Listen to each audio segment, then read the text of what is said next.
नमस्कार, आप देख रहे हैं देश का number 1 Hindi news channel news 18 India और मैं हूं आपके साथ अनुपमा झा। नंबर 1 चैनल के नंबर 1 शो साजिश में आज बात गाजा की होगी। गाजा के युद्ध में भले हमास को हराने के दावे किए जाए, लेकिन जिस तरह से मुस्लिम मुल्क अब हमास का साथ देने के लिए एकजुट हो रहे हैं, उससे इजराइल में हड़कंप मच गया है। ईरान के साथ साथ सऊदी अरब भी गाजा में बेतहाशा मौतों को देखने के बाद अब युद्ध करने का मन बनाने लगा है। यानी कि समझिए, सऊदी अरब और ईरान अब एक साथ आ गए हैं।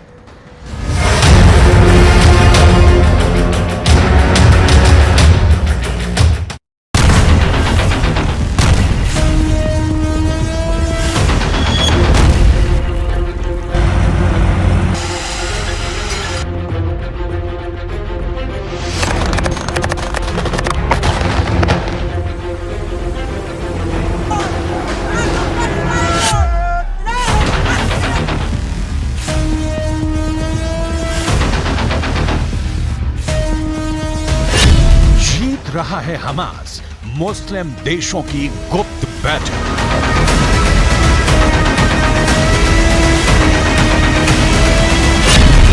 हमास को मरते हुए नहीं देख सकते हैं।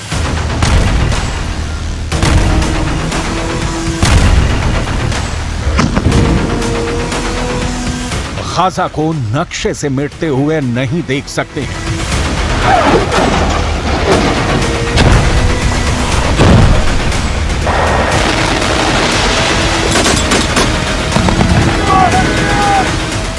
आंखें बंद करके फिलिस्तीनियों का नरसंहार नहीं देख सकते हैं।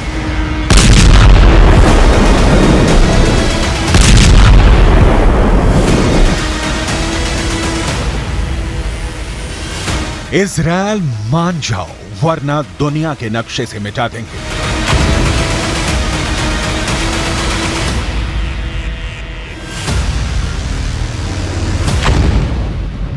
ये धमकी, ये चेतावनी ईरान के साथ साथ अब तमाम मुस्लिम देश इजराइल को देने लगे हैं।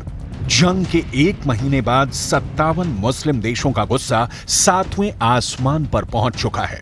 12,000 से ज्यादा लोग गाजा युद्ध में मारे जा चुके हैं। गाजा पट्टी की 45% या कहें कि लगभग आधी इमारतें पूरी तरह से तबाह और बर्बाद हो चुकी हैं। लेकिन इस दौरान एक भी मुस्लिम देश ने इजराइल पर सीधा हमला नहीं किया। लेकिन अब ऐसा लग रहा है कि ईरान के साथ साथ कई मुस्लिम देश इजराइल से सीधी जंग का मन बना चुके हैं।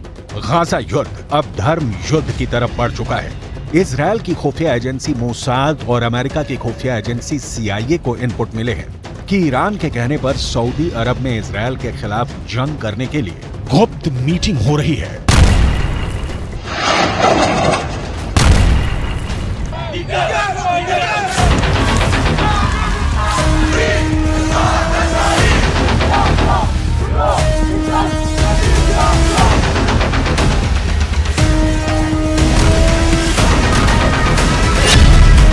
ईरान सऊदी अरब की कसम, बदल देंगे इजराइल का नक्शा। ईरान, सऊदी अरब, सीरिया, जॉर्डन, कम से कम ये 5 मुस्लिम देश इजराइल पर मिलकर कभी भी हमला कर सकते हैं। अगर ईरान की बात करें तो उसकी सेना में माहिर लड़ाके, लंबी दूरी की घातक मिसाइल, रॉकेट के बेहद घातक और खतरनाक वेरिएंट मौजूद हैं। यहाँ तक कि ईरान के पास अराश 2, मोहाजिर 10 और शाहिद सीरीज के ऐसे आत्मघाती ड्रोन हैं जो इजरायली सेना पर बहुत भारी पड़ जाएंगे। इस वक्त हमास के सिर्फ 45,000 लड़ाके सबसे एडवांस और घातक हथियारों से लैस इजरायली सेना से मुकाबला कर रहे हैं। कहा तो यहां तक जाने लगा है कि महज रॉकेट, एंटी टैंक मिसाइलें और बारूदी सुरंगें और कुछ भारी हथियारों के बलबूते हमास के लड़ाकों ने गाजा युद्ध को 1 महीने तक खींच लिया है। अगले 1 हफ्ते के अंदर हमास को 57 मुस्लिम देशों से जंग में सीधा साथ मिलने की उम्मीद है। इसीलिए हमास के प्रवक्ता और नेता डंके की चोट पर कह रहे हैं कि हमास को हराना नामुमकिन है। इजराइल पर हमले को तैयार 57 मुस्लिम देश। गाजा में इजरायली हमलों के खिलाफ मुस्लिम देश एकजुट हो रहे हैं।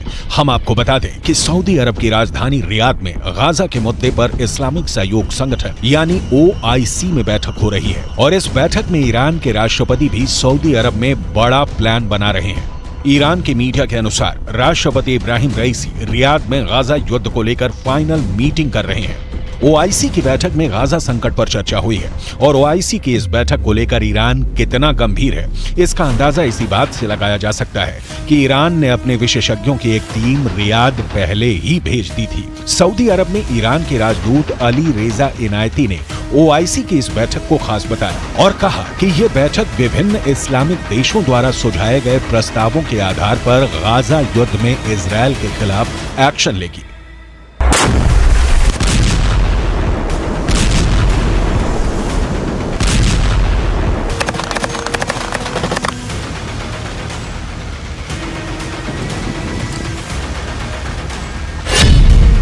बहुत हुई बात, बारूद से मिलेगा जवाब।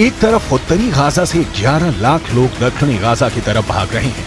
लाखों फिलिस्तीनी और गाजा के लोगों के लिए गाजा की जमीन साक्षात नरक बन चुकी है।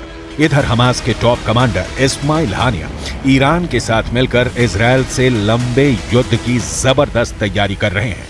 जरा इन तस्वीरों को देखिए। हमास के नेता और टॉप कमांडर इस्माइल हानिया ईरान के विदेश मंत्री हुसैन अमीर अब्दुल्लाहियान के बीच एक जबरदस्त मीटिंग हुई थी। कतर की राजधानी दोहा में हुई इस मीटिंग में ईरान ने हमास के लीडरशिप को साफ बता दिया है कि ईरान इजरायल के खिलाफ जंग में उतर चुका है। अब ईरान की बेतहाशा सैन्य ताकत हमास की ताकत बन गई है।